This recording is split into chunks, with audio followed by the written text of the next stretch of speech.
Welcome to Fantasy Sports Daily, powered by FantasyGuru.com. Monday through Friday at 12 p.m. Eastern Standard Time, 9 a.m. Pacific. Ray Flowers breaks it all down for you from a fantasy sports perspective.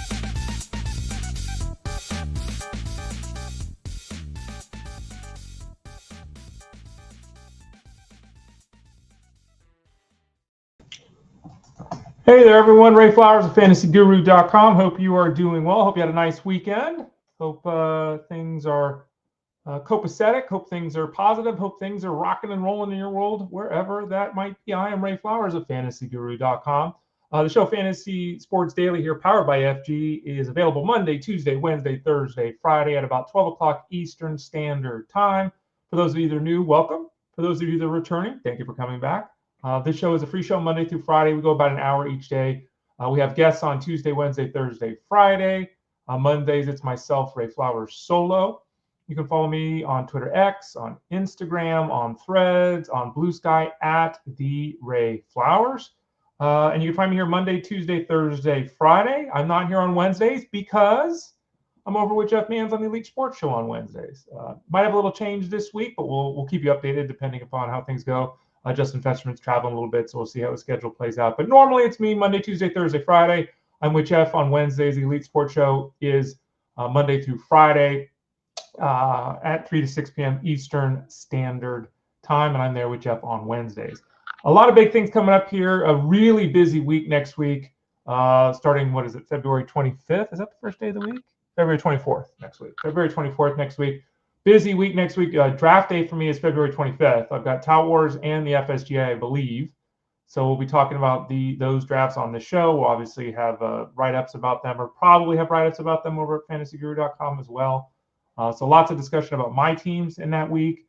That week, I'll also be hosting extra shows. Jeff Mans will be on vacation from SiriusXM that week. So the week starting February 24th, I'll be hosting two of the Elite shows. Justin will be hosting two of the other shows.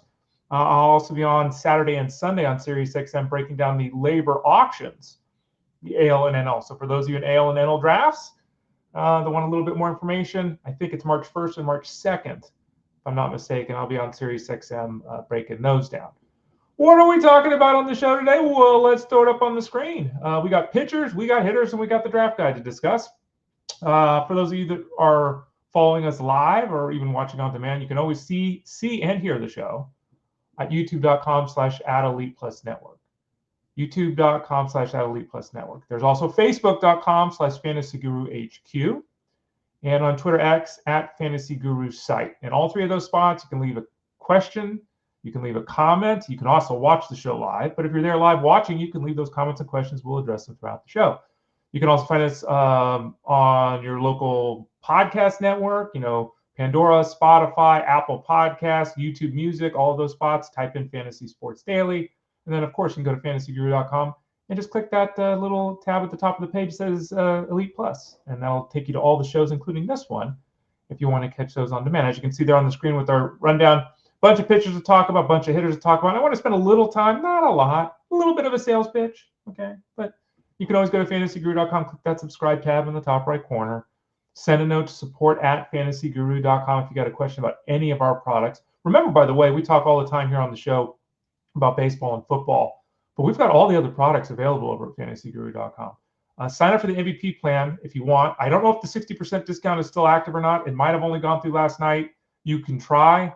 If it's not available on the website, you can send a note to support@FantasyGuru.com. Say, hey, I'd love to get that 60% off that you guys were running last week for the MVP plan. Maybe you can still get it through customer support.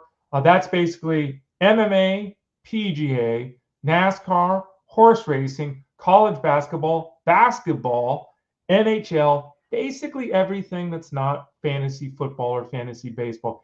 In that MVP package, you get the articles, you get the rankings, you get the Discord access, you get any shows, live streams, podcasts, anything they're done for any of those sports, you have access to those as well. So check that out, support@FantasyGuru.com, or just click that subscribe tab in the top right corner and sign up for the MVP plan. But we'll talk a little bit about the baseball package. There's a lot of things coming out. As we have been discussing here on the show, we basically have, to this point in time, followed through on our expectation/pseudo promise to have an article every day up at the site. We're really striving to keep the content going, and not just keep the content going, but to have it be quality content. That's key. We could all just throw crap, but that doesn't do anybody any good. Early this morning, we had the high strikeout, low walk, high ground ball arms, because if you think about it, lots of strikeouts are good, no walks is good, lots of grounders are good in theory. So which guys on the hill qualified best there? Just a few minutes ago, the review of hitters that are good with the strikeout and walk rates, which again is a huge key, especially when we're talking batting average. Those two articles went up this morning. We'll have a best ball article up a little bit later. Actually, it'll be up tomorrow. We'll talk a little bit more about that when we get to that section of the show. All right, let's break down some hitters here on the show. Let me see here. What do we got? Let's click on that. Oh, there we go. There's the link for those of you watching if you'd like to subscribe. Paul Skenes is the #1 pitcher in baseball. I don't know. He's the top 5 pitcher in baseball. He's being drafted currently. Let me verify that. I think he is over at the NFBC in their ADP. He is being drafted as the first pitcher off the board. You count Ohtani if you want, but he's drafted for being a hitter. Because in the NFBC you can only use him as a hitter or pitcher because it's once a week. It's pitchers. Paul Skenes is the #1 pitcher off the board. He was dynamic. We have talked about him on this show previously, and the fact that he said, "Look, I studied a bunch of the other high-end pitchers, and I realized one thing they were doing that I wasn't doing, and that is throwing strike one."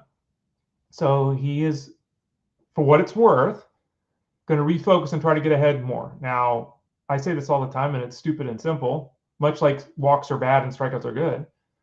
If you don't walk guys and you miss bats and you get ahead 0-1, it's hard not to have success. That doesn't mean you're going to be an all-star. It doesn't mean you're going to be an MVP or Cy Young candidate, but you're going to have success. And Paul Skenes realized the one thing he wasn't doing that guys like Skubal and Sale and some of the other stars from last season do is they get ahead 0-1 all the time. So that's a focus of his. He wants to get ahead 0-1 more often. And if he does, batters can start praying because that's going to be a terrible situation for them. He's also apparently adding new pitch or pitches. He's working on adding a cutter and a 2-seam fastball. Now, he currently goes a 4-seamer, a sweeper, and a splinker. The splinker is, no one hits the splinker, but he's basically a 3-pitch guy, and the stuff is so, fantastic that that's plenty. He's not talking about adding a cutter and a 2-seam fastball. Ooh, you love seeing this from new players, from younger players, I should say. This often happens when guys struggle. This often happens when guys start to age and they lose a little bit of velocity. Maybe they'll add something here or there. But there are so many ways nowadays, and this is another reason why it makes it so difficult to analyze pitchers in the offseason. In the old days, back when I started doing fantasy baseball, back in the 90s, I started writing in the 90s. When I started doing that, guys didn't add pitches. And even if they did add a pitch, they didn't really write about it. And if they wrote about it, you'd have to have the home newspaper. Because back when I started, the internet was in its nascent form, and it was like there were not that many places to find information. There's not that many fantasy baseball websites, if you can believe it. There certainly weren't access to the beat writers that we have now. There certainly wasn't the reporting. You would have to be subscribed to the newspaper. So if your home team information didn't get shared, then someone didn't put it on a message board. There weren't these conglomerates where you could sign up for one package and get access to 15 newspapers across the country. That doesn't exist. So it was really tough to know if a guy was even working on a new pitch. And if they did, it oftentimes came out after the season because they kind of kept it secret. Now, this information is everywhere. I went to Driveline. I worked with this personal trainer. We worked on this. We worked on that. I added this. I changed my grip here. I changed the profile. And so we're all scrambling, trying to understand what's the impact of pitching changes.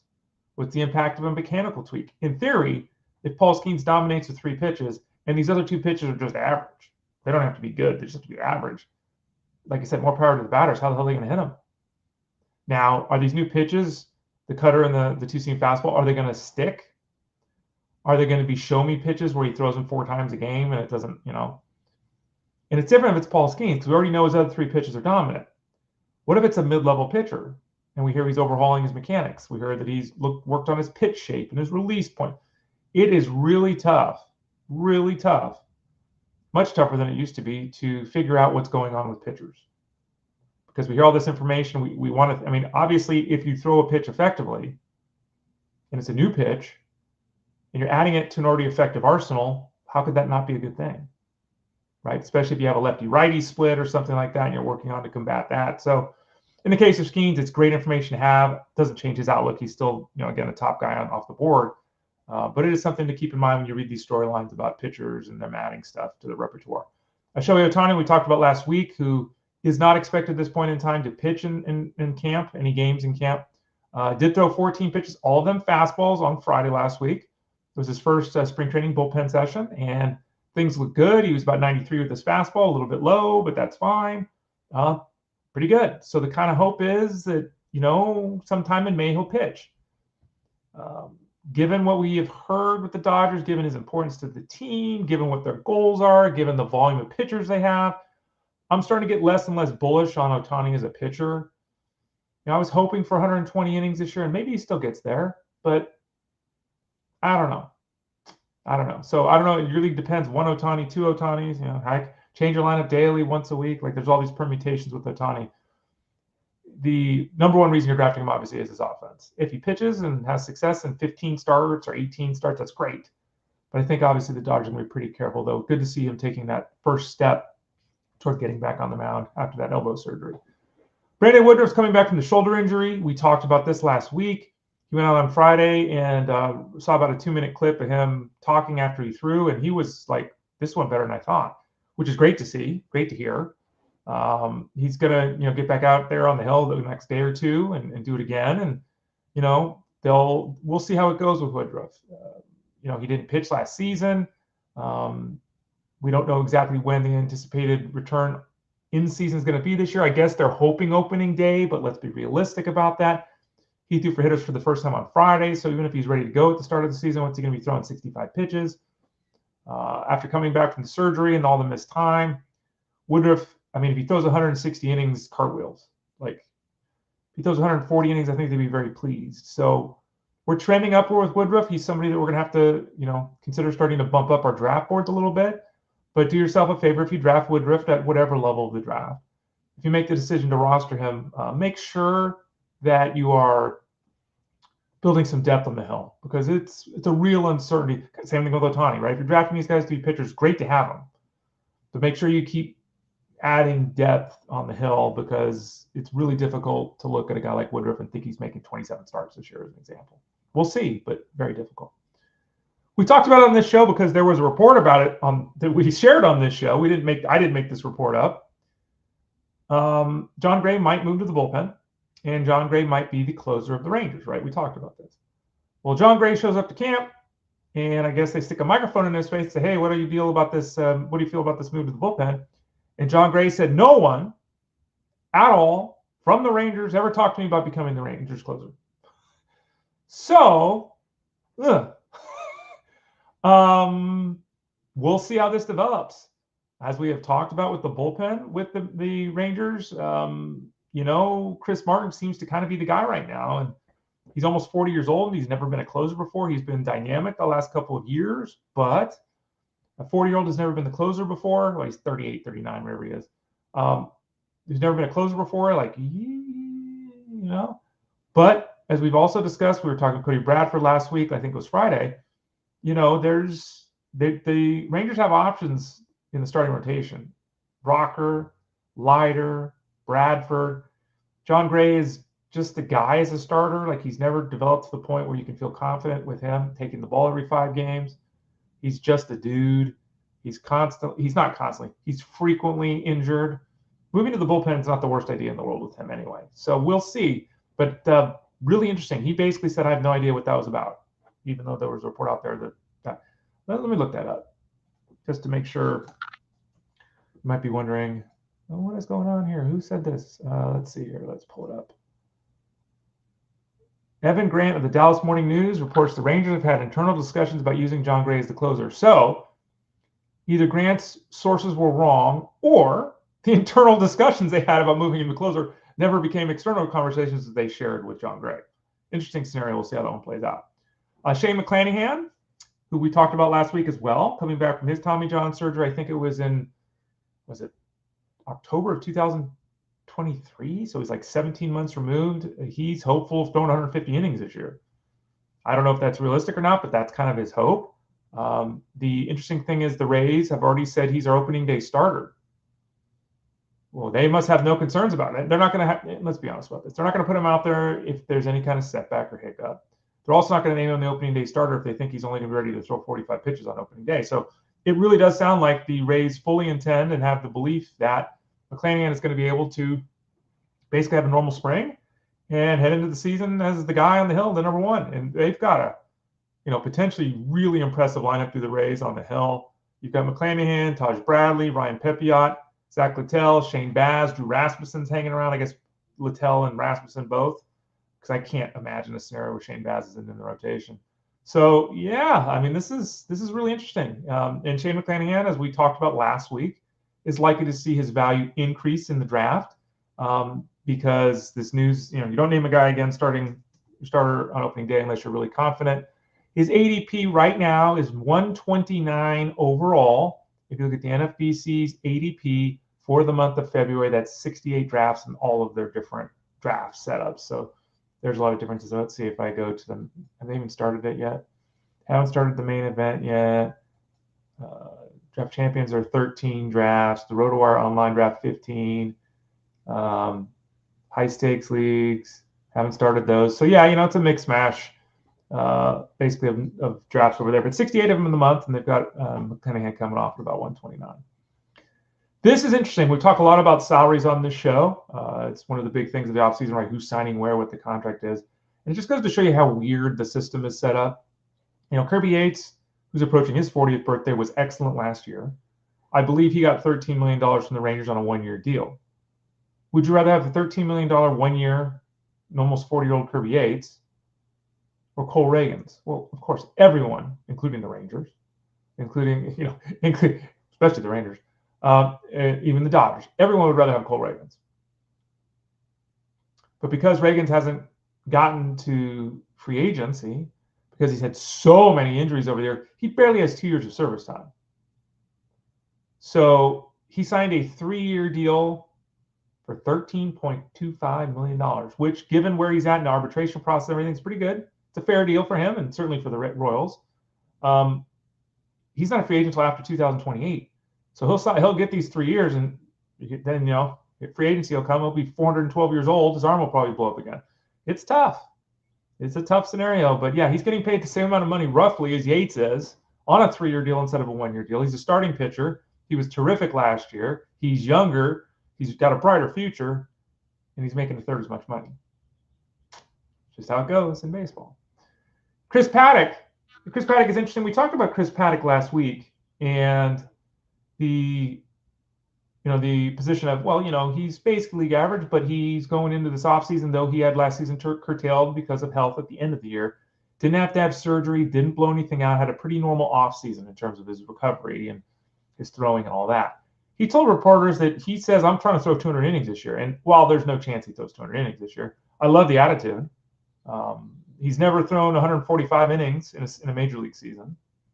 So let's just say if you want to get crazy, let's say 150 innings, Chris. Okay, I get it. You want to aim for 200. I love you for it. But let's be realistic. If he threw 150 innings, I think the Twins would be mighty happy with that. I think he'd have to be happy with that. And I don't think he gets to 150 innings if he's not semi-effective, right? We talked about him last week. About a strikeout an inning, a little under that. Keeps the walks in check. Is homer prone at times. His ball can get a little flat, and sometimes he gets it elevated and can give up the home runs. But Chris Paddack should be a very effective fifth starter. The Twins have other options. We've talked about this. All the options are right-handed. Like, they might still make a minor move here or there. Maybe something changes. But Paddack probably goes in to the starting rotation for the Twins. Probably will be effective. Not a mixed league threat at this point in time. He's an AL-only option, and one that's mildly intriguing there. But in a mixed league, he is what he is. But again, I wish every pitcher would come say, I want to throw 200 innings. We know they don't. It's like a handful of guys even get there anymore. But too many guys are just happy to throw 150. I wish they'd at least go in saying I want 200, even if they're only going to throw 150. Maybe that's me, but that's how I feel.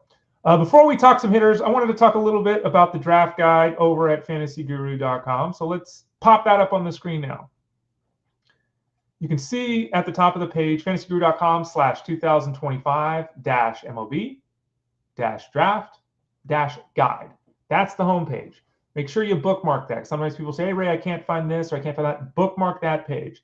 FantasyGuru.com/2025-MLB-draft-guide. All the articles go there so you can find it. Boom, we're good to go. We're set. All right? Okay. As we've discussed a lot here on the show, we have got a myriad of rankings available. And I know that this is kind of the heart of what everyone wants. We have the draft book coming out this week. I hate the draft book. I talk about it all the time. I'll talk about it more this week. I think it's Friday. Yeah, it's Friday. It's set to come out. So I'll talk more about it on Friday. Everyone loves it. I hate it. I'll explain why that is. But we have the draft book coming out for those of you that are looking for it. Kind of a combination of player value and auction value. So the heart of the draft guide really is the rankings. We've got hitter and pitcher rankings. Those are for mixed leagues, AL only leagues, NL only leagues. For mixed league, AL and NL, we also have auction values. So you're ready to set your set go. Go to that page we're looking at, or you can even go to the seasonal tab, scroll down to MLB rankings, click on it. It takes you to the page with the hitters or the pitchers, whatever you're looking at. You can download the files if you want to create your own spreadsheet, which I completely recommend. You can print them out. You can use a CSV. You can copy them into, was it a PDF, I think? You can separate the players by positions, hitters, pitchers, catchers, outfielders, all that kind of stuff. There, again, is the player themselves. There's the tiering, so the colored and numbered models. So tiers 1, 2, 3, 4, 5, 6, that kind of thing. That's available. The steamer projections are on that page. You can take a look at those. So we got a lot of interesting pieces there for you on the rankings page over at FantasyGuru.com. But it's not just those rankings. We've also, as you can see there on the screen, we've got points leagues rankings, dynasty league rankings, hitter category rankings. What are my thoughts on how the guys are going to play out in home runs or how the pitchers are going to play out in strikeouts? We've got hitter and pitcher rankings for the categories. We've got on base percentage rankings. We've got solds rankings for those of you that are involved in solds leagues, such as myself. We've got dependability grades, power grades, speed grades. We've got all of these rankings available over at FantasyGuru.com. We also have the article talking about what is the tiering model and why you should use it, why overall rankings are useless, et cetera, et cetera. Then we've got the best ball section, and that's starting to grow. We just dropped this about 10 days ago, so that's starting to grow. We're focusing on Underdog right now. If you want to get involved there, we've got an intro to how to play best ball, how to handle it, how to build a roster, that kind of a thing. We then have, of course, the best ball rankings, which actually I think were being updated this morning by Rob Brink. Actually, I know they were being updated because I saw him send it into the tech team. So the rankings should be updated sometime today. For that, they're only a week old or whatever. Rob's already updating them. We've got rankings for AL only, like team stacks if you want them, and only team stacks if you want them. Tomorrow, mid-round hitters and pitchers to target. That'll be out tomorrow. So we've got a nice growing best ball section for those of you that are interested in playing best ball. And again, that's continuing to grow just like the overall draft guide is at FantasyGuru.com. Then we've got a whole section of head-to-head. So we're really trying to hit whatever topic in terms of league format that you play, whether it's roto or best ball or head-to-head. The kind of the pros and cons of head-to-head versus roto. If you're undecided on which setup to play, there's an article talking about the pros and cons. There's winning tips for head-to-head baseball, like what should you and shouldn't you do. There's players to target and avoid. There is an article talking about the ideal setup, like how should you set up your waiver wire in your league and all that, bench spots and all that kind of stuff. So we have it from the basics of how your league should be structured down to these are players to target and avoid. So we've got a head-to-head section as well. So we've got roto, head-to-head, best ball, full sections there. We've got all the rankings and all of that around them as well. Then we've got a series of player profiles. There's a player profile series which will start, I want to say that'll start in about 15 or so days. I'm trying to do everything holistically. When we get into March, I'll start doing articles. I've already got the first two in my sites. I'm going to write about Jeffrey Springs on the hill and Victor Robles at the back. So those articles are like 1,300, 1,500 words just about one player. That'll come in March when we get into the specifics of the players. Now we're still looking holistically. So we've got the matrix of leadership. We've got the building the perfect hitter and pitcher. Those articles basically, and the building the pitcher and hitter pieces are like I don't know, 5,000, 6,000, 7,000 words each. They're huge articles telling you this is how you should analyze players. This is what you should look at. This is what you shouldn't look at. The Matrix of Leadership articles tell you about, as we talk about all the time, it's great to know if a guy strikes out or doesn't, or if he walks or he doesn't, or if he hits the fly ball or if he doesn't. All of these things are important. But when you can start building the profile of what type of hitter you want, when you start looking at taking 5, 6, 7, 8, 10 things and putting it together, who qualifies as league average or better in all of these categories? Which players stand out? Which players are well-rounded, right? So that's what the Matrix of Leadership is attempting to do. We then got a series of articles, post-type signatures. Who are those players? Let me take a sip of water. Give me a second. Who are those players that we used to be all jazzed about and don't talk about much? But maybe they can help you this season. We've got players to target, pitchers to target, players to avoid, hitters to avoid, relievers to target, relievers to avoid. So we've got all of these things going on here over at fantasyguru.com. Then we've got, which I know everyone loves, got the rookie section. The history of rookie production, which is not good. We've got that. We actually reviewed also how the top 40 list of 50 list of rookies did last year. Not great. We have the rookie scouting reports for hitters, the rookie scouting reports for pitchers. That's like 6,000 words of profiles on those guys. The top 50 rookie rankings for 2025 in a fantasy list. That's another section of articles that we've got. Then we've got the research articles, and that is kind of the catch-all for everything. That is, let me make a note here. Just making a note. All right, there we go. Projection models can be flawed. What does that mean? What do we normally do in the first round, and why doesn't it normally work? What about pitchers and their workloads? What can we discern there? Who's added or lost velocity? What is ABA, and why should we replace WHIP with it? What is SWIP? What is CSW? What is strikeout to walk ratio? Why does that matter? Why is that important?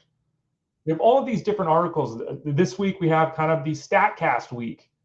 I mentioned the ground balls and strikeouts and all that for today. Tomorrow, in addition to the best ball article from Scott Bonder, we'll start looking at kind of the advanced metrics for players. We'll look at the ERAs like Sierra and XFIP. We'll go beyond the traditional ERA and look at the other ERAs and see how these players actually do last season. We'll then look at barrel rates and exit velocity and launch angles. We'll dive directly into what those are, what they mean, who graded out where, right? We'll have the draft book that comes out. We'll have the contact and barrel rate article. Because remember, making contact's great, but you want to do something with it. Dribbling the ball to shortstop doesn't do you anything. But if you hit the ball a lot and you barrel the ball a lot, that's a player you want to think about rostering. We'll have that. I'm efforting to get the breakout pitcher of the year article done for Sunday. Normally it's the first week of March. I'm trying to get it done a little earlier. I will have it done in a worst case scenario by like the 27th of February. I'm hoping to get it done by the end of this week. So I'm working on that actually as we're speaking right now. I'm working on it right now. So I've got some interesting names there, and it gets like I mentioned all the time, it gets harder and harder each year because the industry as a whole gets better at finding these diamonds in the rough. It was much easier to find a guy at ADP of 300 years ago. Now it's more difficult, though I will point out, as I have on the show as well previously, that I did call Justin Steele's breakout performance, and I think his ADP was 306. So working on that article behind the scenes right now. Then we'll start to dive in a little bit more to ADP itself next week. I'm looking at my schedule here. Bargains in the infield and the outfield. Same with the pitchers. I'll have my Tout Wars and labor reviews. So we got a lot of things going on here at fantasyguru.com. The bottom line is that we are striving to create scenarios for all of you to have success. And if there is ever at some point in time something you don't see there, send me a note. Drop it in the chat room here. Send me a note over at fantasyguru.com in the chat room, in the Discord room. If enough people say something or someone points something out that I feel is worth it, I'll write about it. I'll talk about it. And I think that's one of the things I've always tried to do, and I kind of pride myself on it, to be honest, is that I listen and I got my finger on the pulse here. So I don't tend to spend time writing or talking about things that people don't care about because it doesn't do anyone any good. So that's kind of where we're at. There are, again, articles coming out daily.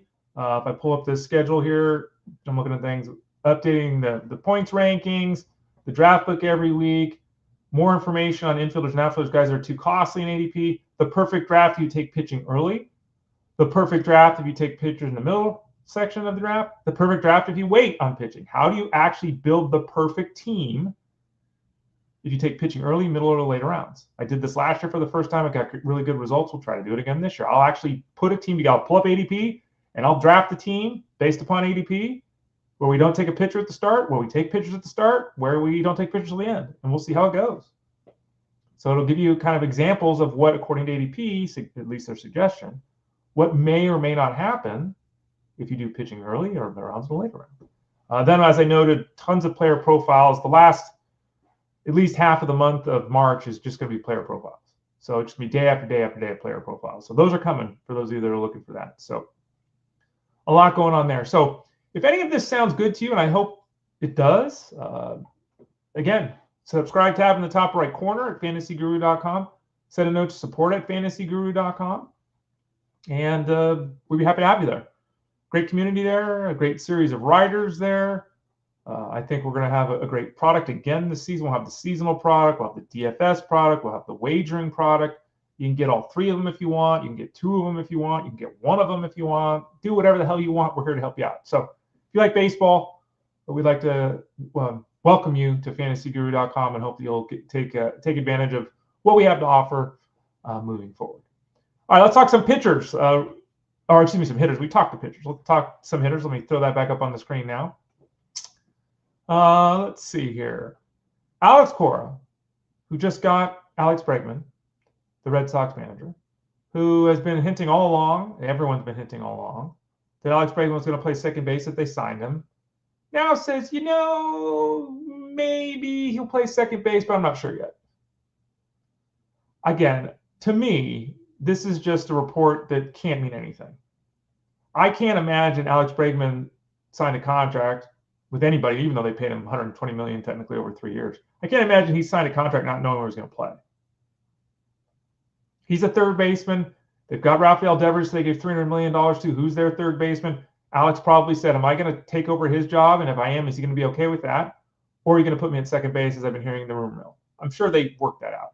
So to hear the manager come out in public and say, weird, I still think that he's playing second base at this point. Again, we shall see.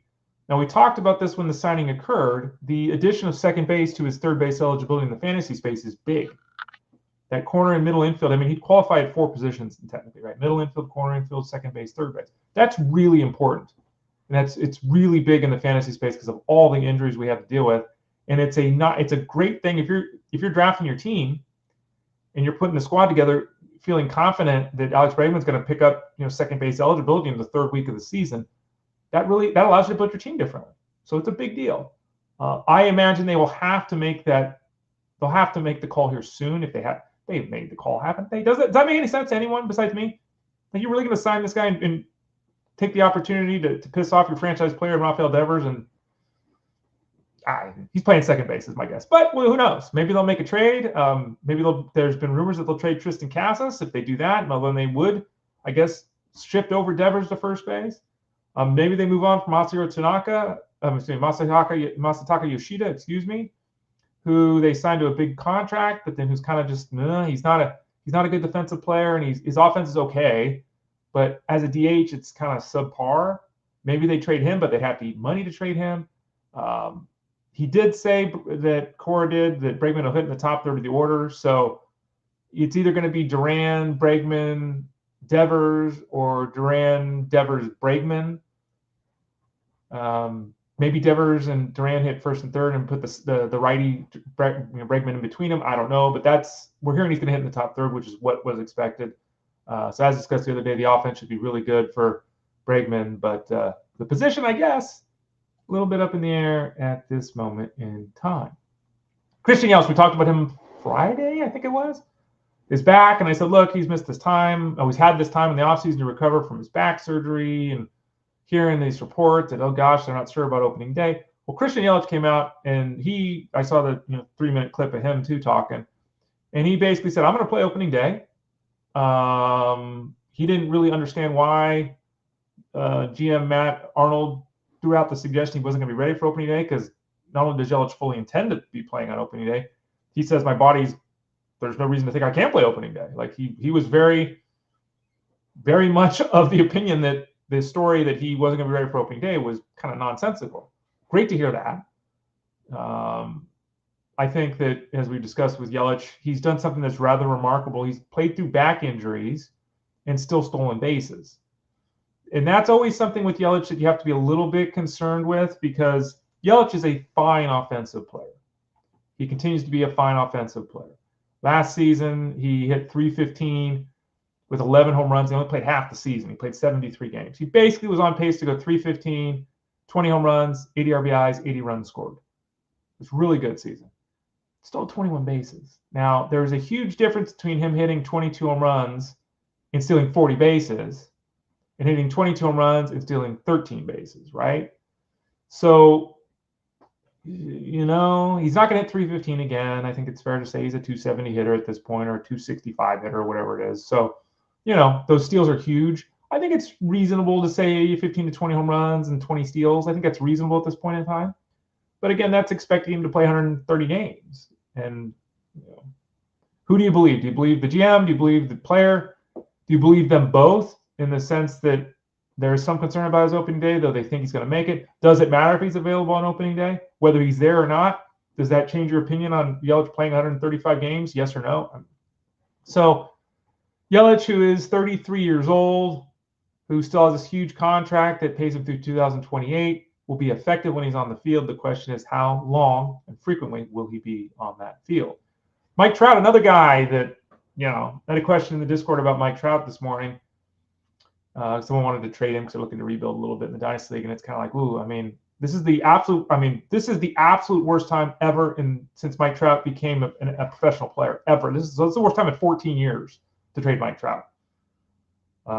It's just his low point in his outlook ever. I understand why you want to trade him, because he's not doing anything, and you want to move on and start looking to the future. But the problem is, we've waited so long on Mike Trout, if we're in that scenario, that we're just not getting anything. So, that's a different question. Mike Trout this year, let's just talk this year. Basically, he came out yesterday, over the weekend, I guess, and said that, I'm going to play some DH, maybe I'll play some center field, but I'm playing right field now. Good. Anything they can do to limit him running around and diving and exerting himself, it's got to be a good thing at this point, right? So he's going to move from center field to right field. Let's go. This is positive news for him. This does not mean he's going to play 120 games. This does not mean he's going to get 500 plate appearances. None of these things are. But what we see with Trout is we see a player who kind of like the Clayton Kershaw of the Hill, right? Mike Trout doesn't ever play. But when he plays, look at this. His last 112 games, what is this? Last 111 games, he's got 28 home runs. That's pretty damn good. His OPS in that time is not great, but it's 850, 860. So 860 with 28 home runs in 111 games. That's 150 game pace for an all-star season of 40 home runs. Still really good. Now, he's not run at all. He hasn't stolen more than 6 bases since 2019, so he doesn't run anymore. He shouldn't. We need to keep his bat in the lineup. He's played 85 games once in 5 years. And he played 29 games last year. So he's only 33 years old, too. It's just, you look at Trout, and it's like, he's probably makes the Hall of Fame. Mike Trout's got 1,600 hits. Mike Trout's got 300 what has he got? 378 home runs. Like, he's not getting to 500 home runs. He's not getting to 3,000 hits. He doesn't have 1,000 runs scored or 1,000. No, he does have 1,000 runs scored. He doesn't have 1,000 RBIs at this point. So we'll see. That's a long-term question. For now, I'm out on Mike Trout. If you want to take Mike Trout, I get it. It's Mike Trout. Let's look at his ADP right now in the month of February. His ADP is 111. Okay, last year I think it was 70, so he fell even more. If you take Mike Trout, make sure you have IL spots. I think that's just the bottom line with him. You gotta protect yourself there. Starling Marte, if we talk Mets baseball for a second, Marte, we got an update on him. Jesse Winker was signed in the offseason by the Mets. He will play against almost every right-handed pitcher you would think and be very effective doing it. He will not play against left-handed pitching. Marte and Winker, it sounds like, are going to do some platooning at the DH spot. Not good for Marte. And they also say, well, he'll play right field a little bit too. Really sounds like Marte, despite being an effective offensive player last year, it sounds like he's the fourth outfielder. And there have been talks about him being traded. He's due, almost $20 million this year? It's like, well, how much are you going to have to eat of that to trade a guy who's 36 or 7 years old, wherever he is? So Marte, we lowered him in the rankings at fantasyguru.com over the weekend. Might even have to lower him a little bit more, depending on the health of everyone in spring here. It's just an update with Trout, with Marte, who I still think is a pretty solid only addition. If, in an only league as an example, you can keep a player if he gets traded. Some leagues don't allow that. So if Marte were to get traded to the Athletics, you would lose him as a player. So be cautious there. But if you get to keep a player in an only league, I think Marte is a solid option there. But he is questionable, certainly extremely questionable as a mixed league option. I would not be considering drafting him at this point and feeling good about it. Brandon Nimmo, his teammate, or their teammates, because I talked about Winker. We talked about him and the plantar fasciitis he's dealing with. He said that his foot is feeling normal. He's starting to run again. They're measuring him, all this fancy computer stuff they can do now, and he's about 91% at running of where he normally is. So that's really good news. But as I have said previously, as a refresher on plantar fasciitis, that is an issue that has to be managed. It rarely just goes away. You can't have surgery, but he didn't do that. And if he did that, his season would be over. So he's not doing that at this point. So it's a pain tolerance thing. You have to manage it. And unfortunately, the only way to really manage it is to not do anything. It's one of those injuries where, the remedy is just not doing anything. You have to let your body heal and rest, right? So that's concerning. So Nimmo, he's just tough because he's a very good offensive player. The lineup could be very impressive. He's going to be at the top of it. He could score 100 runs yet again. But, is he going to play 140 games? Tough call there. Matt Shaw, who we think will be the starting third baseman of the Cubs, because there was some concern if, Alex Bregman came to town, maybe Matt Shaw would end up losing that spot. Well, now Bregman obviously didn't sign there, signed with the Red Sox. We just talked about it. So Matt Shaw is likely to get the first crack at grabbing the third base job with the Cubs. He's had no oblique issue. He was cleared to throw and to hit over the weekend, so he only missed the few days here at the start of camp. Let's keep an eye on this. We know how oblique injuries are. Might be absolutely nothing. Okay, might be nothing. And a week from now, it might be, who cares? A week from now, it might still be nagging. 2 weeks from now, they might be shutting him down for 3 weeks. So keep an eye on that with Matt Shaw. A very intriguing option this season. A guy who plays very aggressively and has a lot of skills. He's in the write-ups, the rookie write-ups we were talking about earlier over at fantasyguru.com. Good update that he's moving in the positive direction. Let's keep an eye on where that thing goes the next couple of days. Yoan Moncada did officially sign his 1-year, $5 million contract. Anthony Rendon had hip surgery. I don't know. Anthony Rendon is never going to play a game for the Angels again. It's pretty clear at this point. He's probably done as a professional player. His contract will go down as one of the worst contracts in sports history, not just Angels history, not even baseball history, just in sports history. So it makes more sense now why they signed Moncada, why they paid a little bit extra to make sure he was there. Moncada's going to get a chance to be the third baseman for the Angels this year.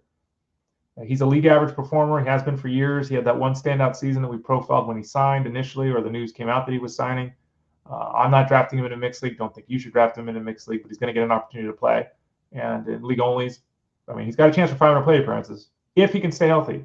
No idea if he can do that, but he's certainly got a chance to be in the lineup every day for the Angels. This one's really interesting. I have had tendonitis. I've talked about it. I've had elbow tendonitis. I've talked about it. I have had ultrasound on my elbow. I've had deep tissue massage on my elbow. I've had cortisone shots on my elbow. I've taken anti-inflammatories for my elbow. I know all about this. And in fact, I had what was termed tennis elbow. So when you hear Giancarlo has tennis elbow, I know I can talk to. There's some injuries I can't talk about. I've never had Tommy John surgery. I have no idea. I've never had shoulder surgery, even though my shoulder's jacked up. I've had tendonitis for years, and I've had medical treatment on it for years. So I know this. Giancarlo Stanton showed up, and he said it's got pain in both of his elbows. Both of his elbows? What the hell's he doing? I had it in my right arm. Why? Because I'm right-handed. Never had it in my left arm. Why? How the hell does Stanton have tendonitis in both elbows? What is he doing? So firstly, I hear this report and I'm like, how do you get tendonitis in both elbows? Now, remember all those years I said I can't trust Giancarlo Stanton to play, and his body always breaks down. This guy's body's breaking down. He's getting wear and tear injuries, even though he's been off for 4 months. How does he have tendonitis after 4 months of not doing anything? That's another tendonitis, much like plantar fasciitis. If you rest, it goes away. What the hell has Giancarlo Stanton been doing in the offseason that he has tendonitis in both his elbows? If this was an issue back in October, he should have been addressing it in the offseason. Should have been lifting weights this way, should have been doing these exercises, should have been taking these anti-inflammatories, should have been doing all this stuff. How is he showing up to camp and both of his elbows hurt? So again, but even worse, Stanton says he's dealing with high level of pain in both his elbows, and he's unsure if he'll be ready for opening day. It's barely the middle of February. He's got 5 weeks to get ready. He's already saying, I'm not going to be ready with tendonitis. So for those of you that are looking at Stanton and thinking, I'm going to get something out of Stanton, I'm going to draft him late, he's going to hit 30 home runs this year. I mean, he hasn't swung a bat in 3 or 4 weeks. I mean, come on, man. And then he said, which is true, okay, he's got tears in the tendon. True, I have tears in my shoulder right now. I've got rotator cuff tears. That's way worse than the elbow, which again I've had. I still have problems, to be fair to Stanton. I have problems. He's throwing the ball for the dog. Sometimes my arms get sore, and it's like, damn, this old injury.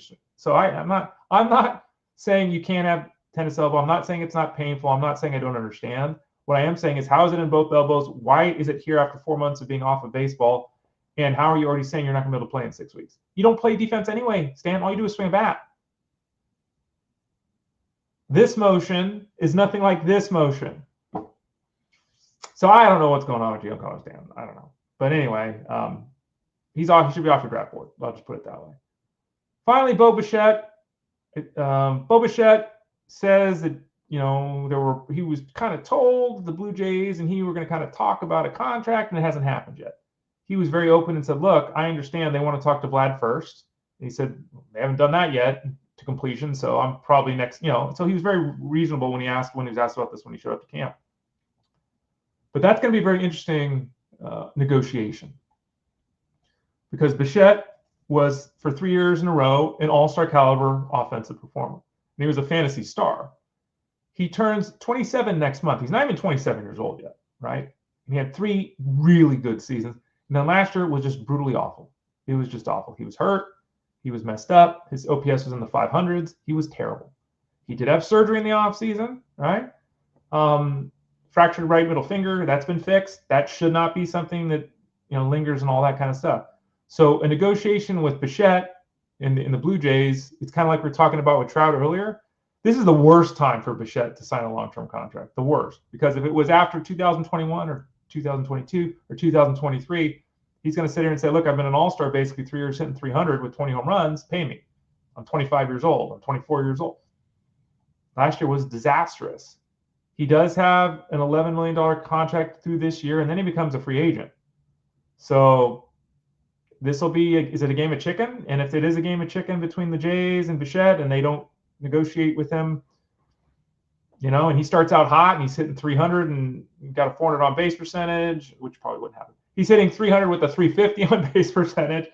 And, it's yippee-ki-yay, the old times. His price is going to go up and up and up the further this goes in. So that'll be a scenario to watch with Bichette. Do we get to a point where he gets traded? How does this push for a contract affect him mentally? More importantly, is he fully healthy? And what does his offense look like this year? So there's a lot of questions revolving around. But Bichette, let's look at his ADP. I'm not quite sure off the top of my head where Bo Bichette is. Bo Bichette, where are you at? He's currently 12th at about 123 overall, 12th at the shortstop position. He's right next to Matt McClanahan coming back from injury, and Ezekiel Tovar, who's not likely to take the next step, but is a pretty productive player. So that Bichette was, there's been times where Bichette's a top 25 pick, right? So, there's a discount built in here, and I don't mind paying that price at this point, to be honest with you. I think think that's pretty fair with Bichette. I think you could probably sneak him a little bit lower than that. I think the real question is, do you take a Tovar over him, who's more stable? Do you go with Anthony Volpe, who's got holes in his game but steals bases? What's your build look like? So, he's in that range, and I'm comfortable with Bichette in that range. All right. I see a question here from Eric. Eric, here we go. Hello, Ray. Another round of keeper questions. Catcher and relievers. William Contreras in the 6th, closers Johan Duran in the 5th, and David Bednar in the 8th. Thank you for your thoughts. You got it, Eric. I am disinclined to keep closers depending on your setup. Do you keep 3 guys, 5 guys, 10 guys, all that kind of stuff. I don't like telling anyone to draft a closer early. I don't like telling anyone to pay a high price for closer. Looking at the value of your 2 relievers here, that has me nervous too. The reason I say that is if you look at the ADP, the ADP for Duran is about 99th overall. So even if you have to be in a 15-team league at this price for him to be average from a keeper's perspective. Bednar is below that. Bednar is at, I learned how to type. Bednar is down at 181. So neither one of these players, according to current ADP, you're even getting cost with. So you're paying a premium for both Bednar and Duran. I'm not paying a premium for a closer. I'm just not doing it. Duran last year was fine, but he was a little wonky. Griffin Jack's pitched so great. I think we're going to continue to see a little of that mixing and matching. I love Duran. I've never understood how anyone hits Duran, to be frank with you. That stuff is hellacious.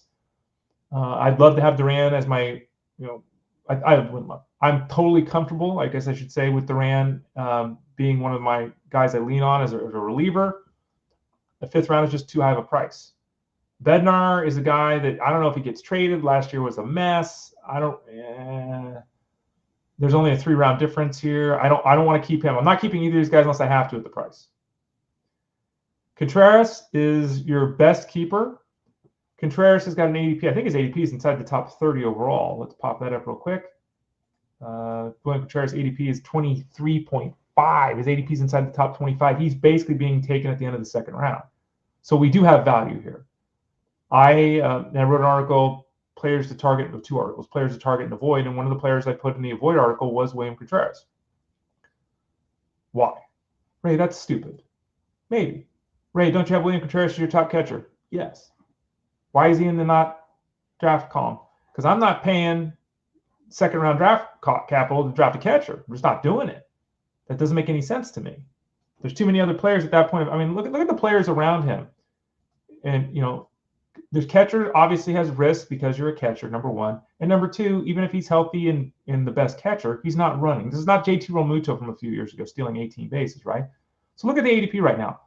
Around Contreras, would I rather have Freddie Freeman or Trey Turner or Austin Riley or Ronald Acuna or Ketel Marte or Logan Gilbert, Rafael Devers? I mean, I'm taking all these guys ahead of I'm just doing it. So I love Contreras. In this scenario, he's a 6th-round keeper. So that would let throw in a 12-team league. That's pick 60 as an example. Oh, yeah. So I'm totally in this scenario with Contreras. That is a price point I would absolutely pay. I'd pay the 60th pick in any draft for William Contreras. That's fantastic. So Contreras is an absolute keeper. We're holding on to him. Duran and Bednar, I don't want to keep. I don't. If I had to do it, I'll just keep Bednar because he's cheaper, even though I'd expect Duran to be better. So hopefully you have the option here, Eric. Keep Contreras, let the other 2 relievers go. It's just too costly for both of them. Angelo, hello. Steer's already on my IL. He can't be on. How can he be on the IL? There's no IL yet, Angelo. I think maybe you're just saying you're going to put him there. I don't know. You get a weird league, Angelo. We talk about this all the time. There's no IL yet, so I don't know how. But yeah, you took his brother Wilson. Wilson is. He's really consistent. He's really good. And Wilson's ADP is 70. So he's not too cheap either.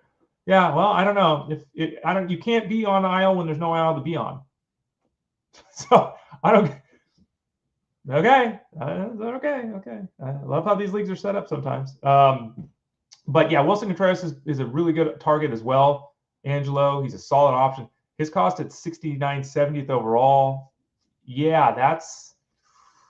Oof, I'm not paying that price either. But in this scenario, Angelo, he's great as a catcher 1.